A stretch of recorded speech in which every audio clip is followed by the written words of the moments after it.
Hi, everyone. 2 years ago, my life changed forever. My wife, Kelsey, and I welcomed our daughter, Leela, into the world. Now, becoming a parent is an amazing, amazing experience. Your whole world changes overnight, and all of your priorities change immediately, so fast that it makes it really difficult to process sometimes. Now, you also have to learn a tremendous amount about being a parent, like, for example, how to dress your child. This was new to me. This is an actual outfit. I thought this was a good idea. And even Leela knows that it's not a good idea. So there was so much to learn and so much craziness all at once. And to add to the craziness, Kelsey and I both work from home. We're entrepreneurs. We run our own business. So Kelsey develops courses online for yoga teachers. I'm an author. And so I'm working from home. Kelsey's working from home. We have an infant, and we're trying to make sure that everything gets done that needs done. And life is really, really, really busy. And a couple weeks into this amazing experience, when the sleep deprivation really kicked in, like around week 8, I had this thought, and it was the same thought that parents across the ages internationally, everybody has had this thought, which is, I am never going to have free time ever again. And somebody said it's true. Yeah, it's not exactly true, but it feels really, really true in that. And this was really disconcerting me, because one of the things that I enjoy more than anything else is learning new things, getting curious about something, diving in, and fiddling around and learning through trial and error, and eventually becoming pretty good at it. And without this free time, I didn't know how I was ever going to do that ever again. And so I'm a big geek. I want to keep learning things. I want to keep growing. And so what I decided to do was go to the library and go to the bookstore and look at what research says about how we learn and how we learn quick. And I read a bunch of books, I read a bunch of websites, and trying to answer this question, how long does it take to acquire a skill? You know what I found? 10,000 hours. Anybody ever heard this? 10,000. It takes 10,000 hours. If you want to learn something new, if you want to be good at it, it's going to take 10,000 hours to get there. And I read this book after book and website after website, and my mental experience of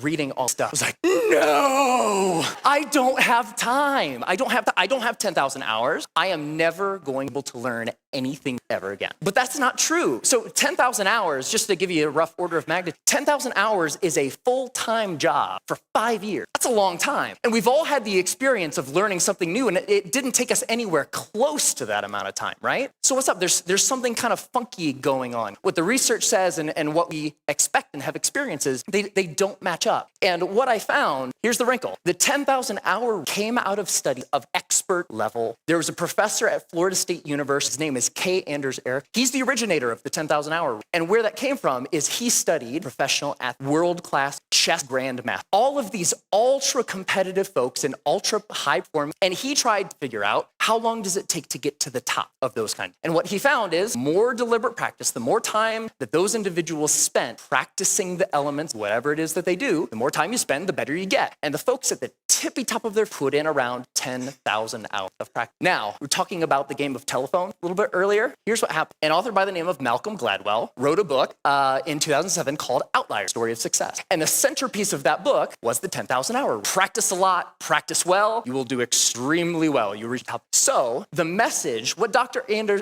Erickson was actually saying is, it takes 10,000 hours to get to the top of an ultra-competitive field in a very narrow subject. That's what that, but here's what happened. Ever since Outliers immediately came out, reached the top of the bestseller list, stayed there 3 solid months. All of a sudden, the 10,000 hour rule was, and a society-wide game of telephone started to be played. So this message, it takes 10,000 hours to reach the top of an ultra-competitive field, became, it takes 10,000 hours to become an expert, which became, it takes 10,000 hours to become good at, which became, it takes 10,000 hours to learn. But that last statement, it takes 10,000 hours to learn something, it's not true. So what the research actually says, if I spend a lot of time here at the CSU library in the cognitive psychology stacks, because I'm a geek. And when you actually actually look at the study of skill, you see over and over and over a graph like this. Now, researchers, whether they're studying a motor skill, something you do physically, or a mental skill, they like to study things that they time, quantify that, right? So they'll give research participants a little task, something that requires learning a little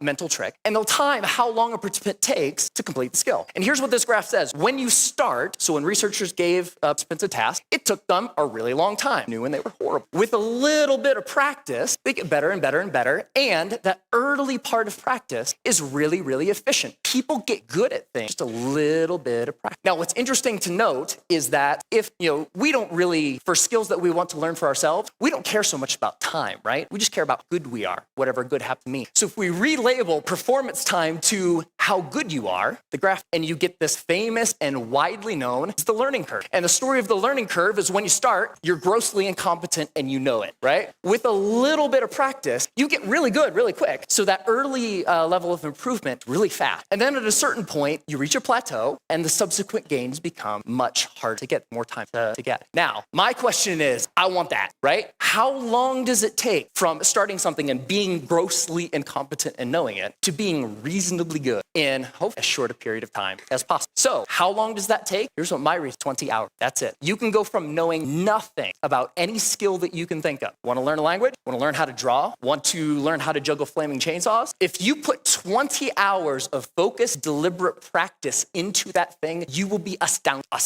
at how 20 hours is doable. That's about 45 minutes a day for about a month, even skipping a couple days. 20 hours isn't that hard to accumulate. Now, there's a method to doing it because it's not like you can just start fiddling around for about 20 hours and expect mass improvement. There's a way to practice intelligently. There's a way to practice efficiently that will make sure that you invest those 20 hours in the most effective way. And here's the method. It applies to anything. The first is to deconstruct skill. Decide exactly what you want to be able to do done, and then look into the skill and break it down into smaller and smaller. Most of the things that we think of as skill are actually big bundles of skills that require all different things. The more you can break apart the skill, the more you're able to decide what are the parts of this skill that will actually help get what I want, and then you can practice those first. And if you practice the most important things first, you'll be able to improve your performance in the least amount of time. The second is learn enough to self-correct. So get 3 to 5 resources about what it is you're trying to learn. Could be books, could be DVDs, could be courses, could be anything. But don't use those as a way to crash on practice. I know I do this, right? Get like 20 books about the topic. It's like, I'm going to start learning how to program a computer when I complete these 20 books. No, that's procrastination. What you want to do is learn just enough that you can actually practice and self-correct or self-edit as you practice. So the learning becomes a way of getting better at noticing when you're making a mistake and then doing something a little different. The third is to remove barrier practice, distraction,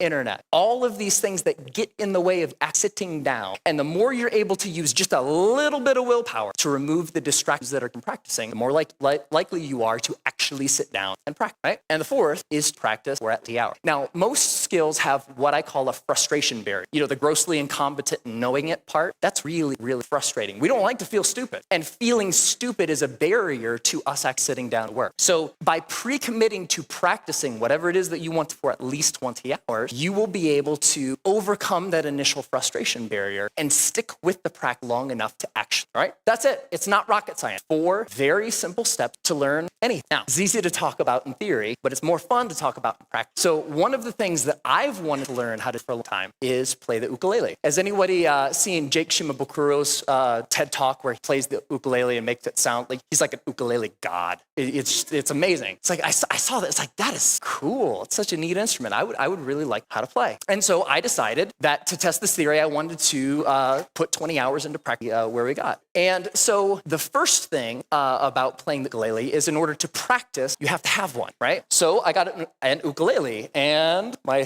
lovely assistant, thank you, sir. I think I need the cord here. It's not just an ukulele, it's an electric ukulele. Yeah. So the first couple hours are just like the first couple hours of anything. You have to get the tool that you're using to practice. You have to make sure that they're available. My ukulele didn't come with strings attached. I had to figure out how to put those on. Like, that's kind of important, right? And learning how to tune and learning how to make sure that all of the things that need to be done in order to start practice get done, right? Now, one of the things when I was ready to actually start practice was I looked in online database dictionaries and songbooks for how to play songs. And they say, okay, ukuleles, you can play more than one string at a time, play chords, that's cool, accompanying yourself. And when I started looking at songs, I had an ukulele chord book that had like 100 chords. Looking at this thing, like, whoa, that's intimidating. But when you look at the actual song, you see the same chord over and over, right? As it turns out, playing the ukulele is kind of like doing anything. There's a very small set of things that are really important, techniques that you'll use all the time. And so in most songs, you'll use 4, maybe 5 chords, and that's it. That's the song. You don't have to know the hundreds as long as you know the 4 or the 5. So while I was doing my research, I found a wonderful little medley of pop songs by a band called Axis of Awesome.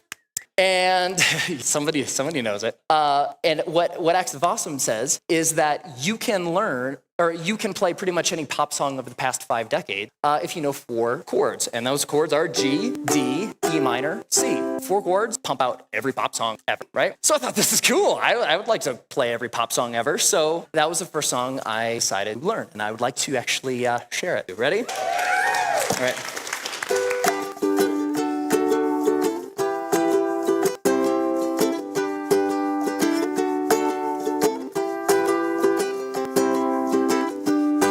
Just a small town girl living in a lonely world. She took the midnight train going anywhere. I heard that you settled down, that you found a girl, that you're married now. Every night in my dreams I see you, I feel you. That is how I know we'll go on. I won't hesitate no more, no more. It cannot wait, I'm yours. 'Cause you are amazing. We did amazing things. If I could, then I would. I'd go wherever you will. And can you feel the love tonight? Can you live with or without you? When I find myself in times of trouble, Mother Mary comes to me. Sometimes I feel like I don't have a partner. No woman, no cry, I'm on the shoulder is a dream. I come from London under. Once a jolly swag man camped by a billabong. Hey, I just met you, and this is crazy. Now here's my number, so call me. Hey, sexy lady, whoop, whoop, whoop, whoop. Whoop 'em Gangnam style. Time to say goodbye. Closing time. Every new beginning comes from some other beginning's end.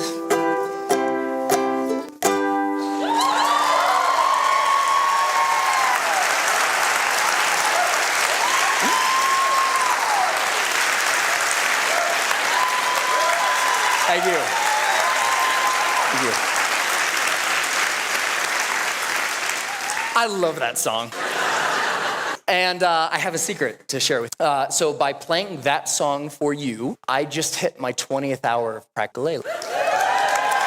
Thank you.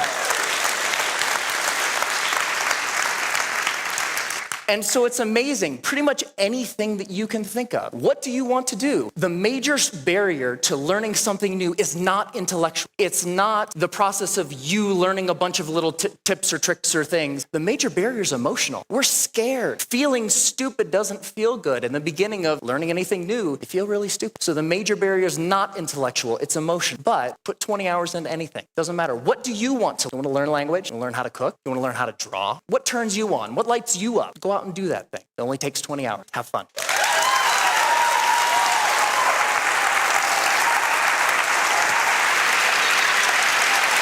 Great job.